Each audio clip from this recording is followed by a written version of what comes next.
Hi. So grab a drink and let's get cozy on the scenic ground because today we need to talk about, well, not Kevin, although that series does nail zeitgeist, but the nagging feeling of being behind in life. And if you see the video of this, I'm doing behind in air quotes. You know the one. For me, it's usually at 3 a.m. while doom scrolling Instagram instead of trying to fall back asleep. For others, it might be those during those fun family gatherings when your aunt Susan asks again, "Why are you still renting?" Or maybe it's your mom casually dropping, "So when do I get some grandbabies?"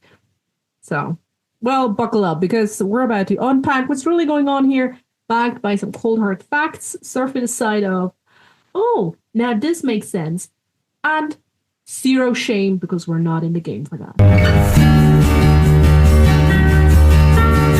There's a different way to think about mental health, and it starts with slowing down.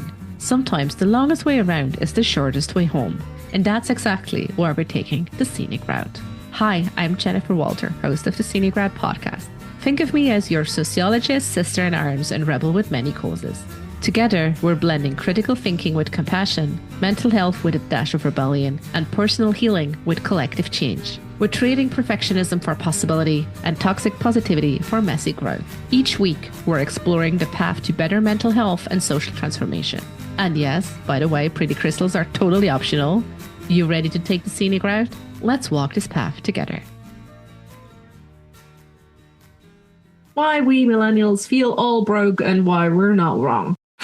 Some truth bombs that may or may not make you feel a whole lot better about you and your bank account. When we talk about feeling behind, we're not just in our feelings or in our emotions. We are responding to some very real economic shifts that have fundamentally transformed our world over the past decades. And bring up some data, as always. Please mind, I'm a white West European sociologist.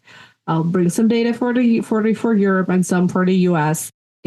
Might look very different in the part of the world where you live. But we see global trends emerging, or have emerged. So there you take that with you as we keep on going. So let's dive in. The average millennial household is sitting at about 92,000 in net worth. That's a study by Pew Research in 2019 for the US, 92,000. So before you either celebrate or cry into your oat milk latte, here's the kicker and the important part. That's nearly 40% less than what baby boomers had at the same age when adjusted for inflation. Yeah, we all cry a little now. Or if you look at the housing market, only 30% of US millennials own homes. That's based on the NR housing statistics of 2023. For perspective, if you hop over to Sweden, where 44% of millennials are homeowners. But even the Swedes are concerned because that's way down from the 60 to 70% rates their parents enjoyed in the 1980s. Before now anyone comes for Switzerland because it's often the poster child for economic stability, listen to this. The lowest income 20% of households in Switzerland are spending half their disposable income just on rent. Meanwhile, the highest income fifth only needs to fork over 17.2 for their housing, according to 2021 data. So it's not just like a wealth crack anymore. It's starting to look more like Grand Canyon. And those are data. But what also happened is our timelines shifted, right? Like our life milestones just got a really bad remix. So remember that neat little like life timeline our guidance counselor used to show us back in school? The one that went something like graduate college, land stable job, get married, buy a house, have kids, retire with a golden watch. Yeah, that one. So those life milestones, they have shifted massively. If you look at marriage and family, in 1980, people were saying I do at the median age of 24 for men and 22 for women. Fast forward to 2023, those numbers have jumped to 30 for men and 28 for women.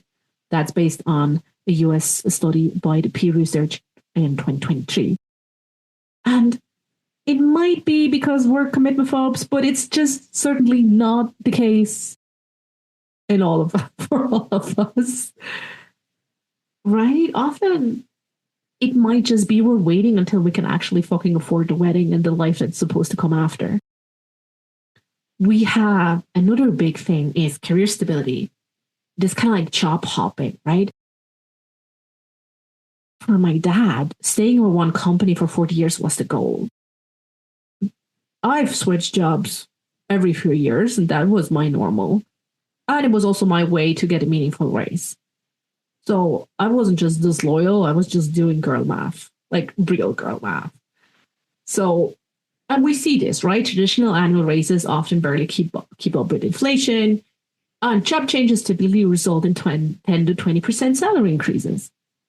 And on top of that, we had this like whole shift of and rise of the gig economy, right? So let's like, what's the gig economy, right? Like, think of it like this. Instead of having one steady job with benefits, more and more people are piecing together their income from multiple gigs or short-term jobs, like kind of like freelancer on steroids, right? You might drive for Uber between freelance projects or door dashing or teach online classes or rent out the spare room, like whatever it is, right? But the catch is these gigs usually come without any traditional benefits or safety nets. No health insurance, no paid vacation, no retirement plans. You're essentially running your own micro business, complete with all the freedom and risks. We have like a third big area is the whole home ownership thing, which is kind of like a moving target. And here things get really interesting or depressing, depending on your perspective. Housing costs in many urban areas now consume over 50% of monthly income, which is insane, right? The traditional 20% down payment has become this nearly mythical number for many. And yeah, probably most people wait for their boomer parents to die to make that happen. And right, yes, in some cases, there are individual mishaps, but we need to look at the system and breaking down the bigger picture. So, yes, in singular cases, there might be personal mishaps or failures, if you want to call them that. I mean, have I done stupid shit with my money? Sure did. But this does not this doesn't take anything away from the systemic shift we had, right? We had economic policy impacts. Corporate tax cuts have prioritized shareholder profits over worker wages for the past decades.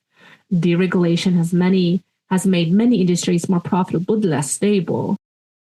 Wealth accumulation at the top has created a new gilded age, right? And we're not talking, this is the thing where we talk about like tax the rich. We're not talking about single digit millionaires. We're talking billionaires and like the double digit millionaires. Like, no one is coming for your like little cottage, Sharon. No. But anyway, like you have the student debt crisis. I know this is very specific, particularly to certain areas of the world. But if you have, like in the US, if you have 1.7 trillion in student loan debt, this isn't a personal failure. It's a policy choice. For perspective, my bachelor's degree in Switzerland, like including books, materials, and shit, was less than 7K for the 3 years, or maybe 8Ks if you count in like bus tickets to and there, like whatever. Like I don't even remember the number. That's how insignificant it was. Not saying 7K is not a lot of money, but it's not 100,000. So on top of that, you can't just say, oh, well, not everyone needs to go to college. True, I truly believe that. But we see that a college degree went from a ticket to success to a basic requirement. You have so many job listings now who just require a basic bachelor's degree. And we're not talking about if this is right or wrong right now. That might be for another episode. And on top of that, we have the long shadow of 28, right? Many millennials enter the workforce during the worst economic crisis since the Great Depression. And those early career setbacks have compounded effects that echo through decades. Recovery from financial trauma also takes generations, not a year. And here's where things get even more spicy. All these systemic changes have created something social scientist Ulrich Beck called the risk society. Think of it this way. Our parents dealt with traditional risks like, will I get that promotion? Will she marry me? But we're facing entirely new categories of uncertainty that nobody prepared us for because they couldn't, right? We're not blaming. It's just fact they couldn't foresee it. They did not also have like a crystal ball. So welcome to the risk society. Beck's theory explains so much about why we're all feeling a bit wobbly these days. He pointed out that modern societies are creating new kinds of risks we've never dealt with before. For example, invisible risks, like credit scores that can change your life without you even knowing why, like AI or algorithmic hiring that might reject your resume before a human actually sees it, or just financial algorithms that determine whether you can rent an apartment or get a loan, or any kind of algorithm that depends on how high you're. Or we have cumulative risks. If you add student debt, plus housing instability, plus gig economy, you kind of like have a perfect storm of precarity. And each setback has a bigger ripple effect because we have fewer safety nets. So the psychological weight of constant uncertainty creates its own problems. Or we have irreversible risks, right? If you start your career during a 28 recession, that impact is still showing up in earnings. Missing out on early career development opportunities can create lasting career gaps. That also includes if you need to go to military service, or if you have a baby or have other caretaking responsibilities. Compounded effects of delayed wealth building has generational consequences. So what happens when you take all these new risks and uncertainties and slam them right into our basic human need to grow, develop, and find our place into the world? Yeah. Okay, this is where things also, again, get spicy and where traditional psychology needs a serious update.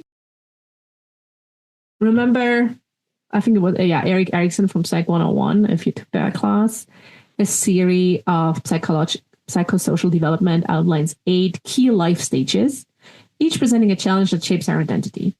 But if we throw in Beck's risk society, where uncertainty and shifting societal norms dominate, suddenly these stages look very different. So you're on a podcast for millennials. That's why we're only talking about stage 8 of Erik Erikson's development key stages, which is the intimacy versus isolation. This is the young adulthood years 18 to 40. This stage centers around one key question: can I form close and meaningful relationships? If yes, it can build deep, lasting relationship. If not, experiences loneliness, difficulty with emotional intimacy. Hello. It's like we have met before. Anyway, so if we look at it like the identity versus role confusion, this never-ending coming-of-age story, right? This classic question of can I develop a stable sense of self takes on a new meaning when traditional formulas, this education and hard work equals success, no longer hold.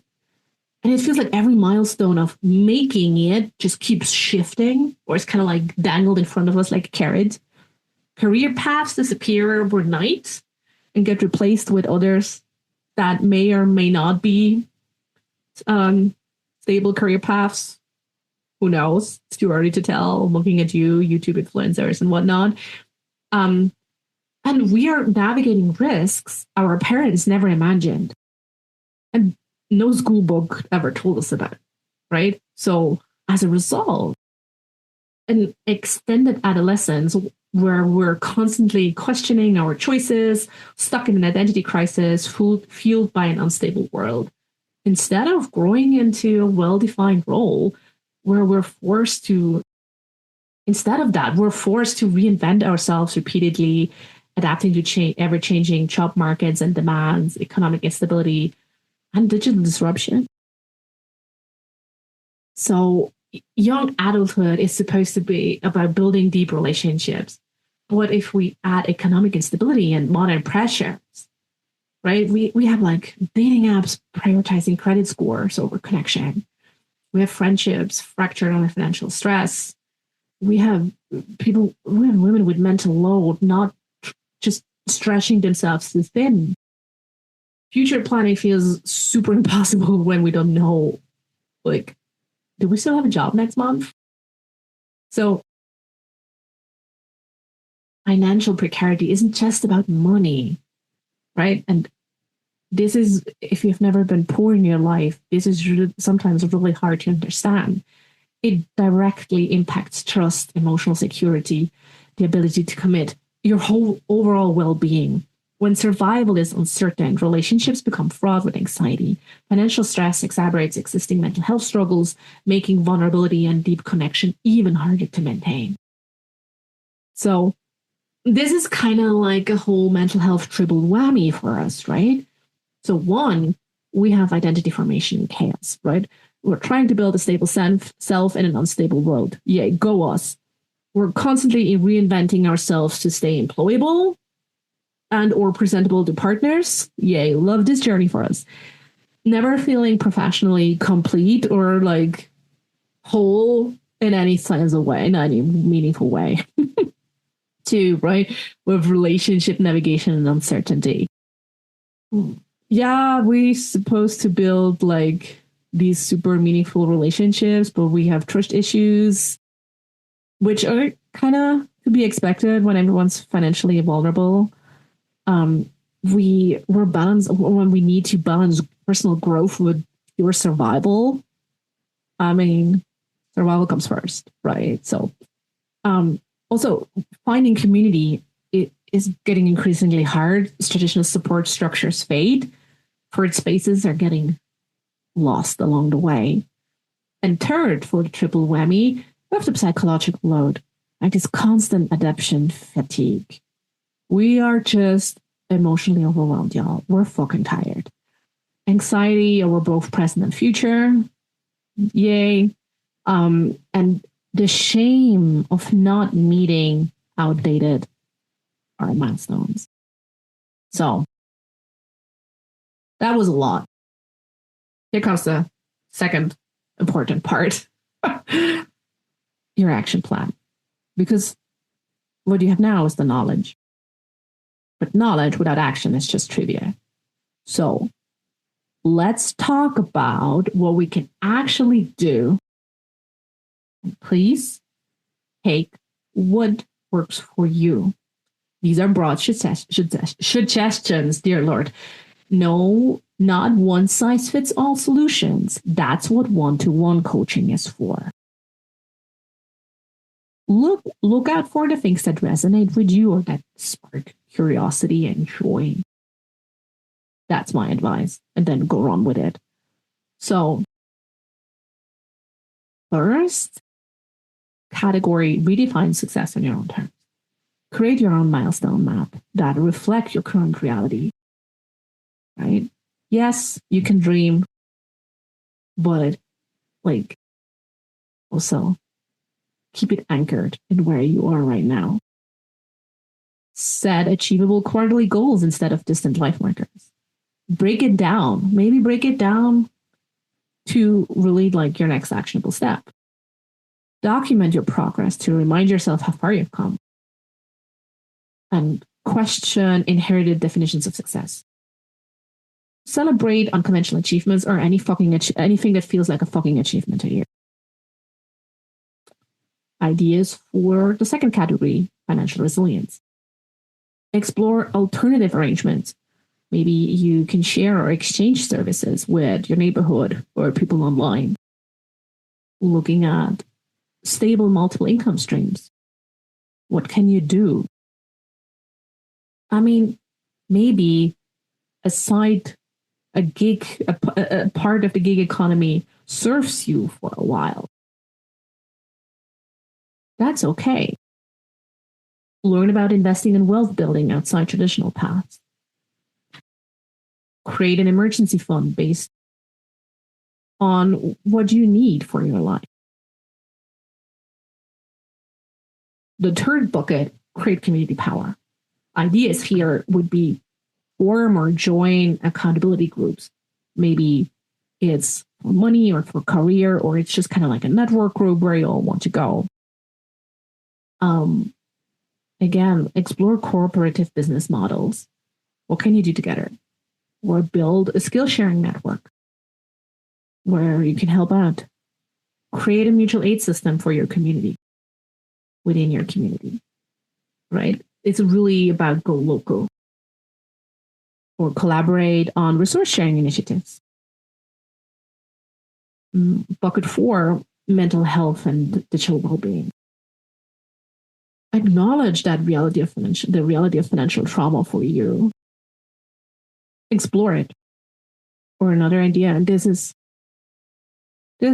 I think this is for all of us. Get real about what you're consuming online, right? If someone's trying to sell you their lifestyle, they're probably selling you a fantasy. Do a massive cleanup of your Instagram feed, unfollow every single lifestyle influencer who is making you feel bad or ashamed or behind, and who's also trying to sell you their version of success through like a $2,000 mastermind, right? And remember, those perfect morning routines and passing income promises and trad wives, whatnot, are usually backed by trust funds or massive debt. Find affordable therapy options, right? Because untangling from societal pressure is real work at all. Like the financial trauma that may or may not come with it for you. That everyone can do and cannot do more of, can always do more of, is practice self-compassion. Or build support networks that understand your reality and where you're coming from and who aren't trying to sell you anything, like rural community. Bucket 5, as always, your sociologist hard at work, engage in systemic change. Stay informed about economic policy, vote in local and national elections, support organizations fighting for economic justice, advocate for workplace changes, workplace safety, mental health initiatives in the workplace. Share your story to help others feel less alone and feel seen. So, bottom line is your journey, your rules, right?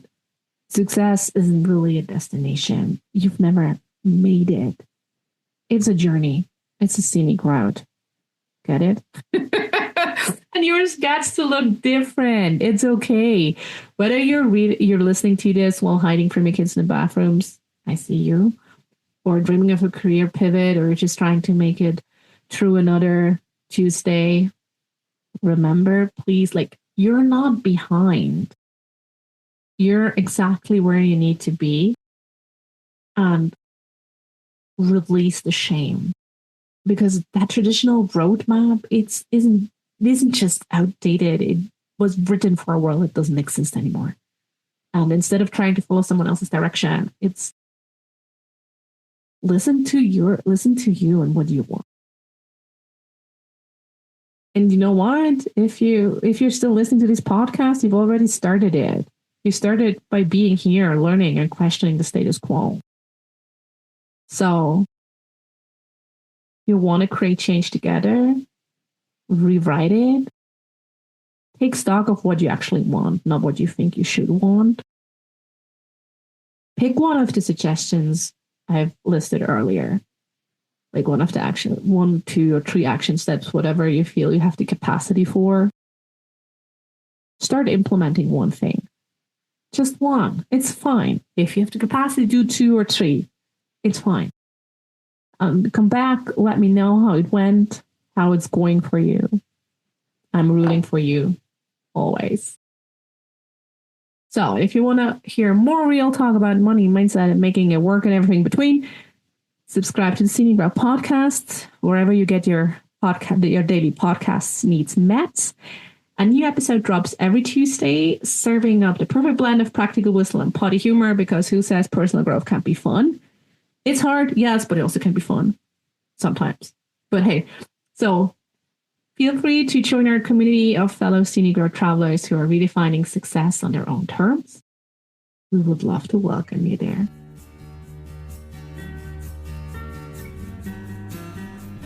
And just like that, we've reached the end of another journey together on the Scenic Route podcast. Thank you for spending time with us. Curious for more stories or in search of the resources mentioned in today's episode? Visit us at scenicroutepodcast.com for everything you need. And if you're ready to embrace your scenic route, I've got something special for you. Step off the beaten path with my Scenic Route Affirmation card deck. It's crafted for those moments when you're seeking courage, yearning to trust your inner voice, and eager to carve out a path authentically, unmistakably yours. Pick your Scenic Route affirmation today and let it support you. Excited about where your journey might lead? I certainly am. Remember, the scenic road is not just about the destination, but the experiences, learnings, and joy we discover along the way. Thank you for being here, and I look forward to seeing you on the Scenic Route again.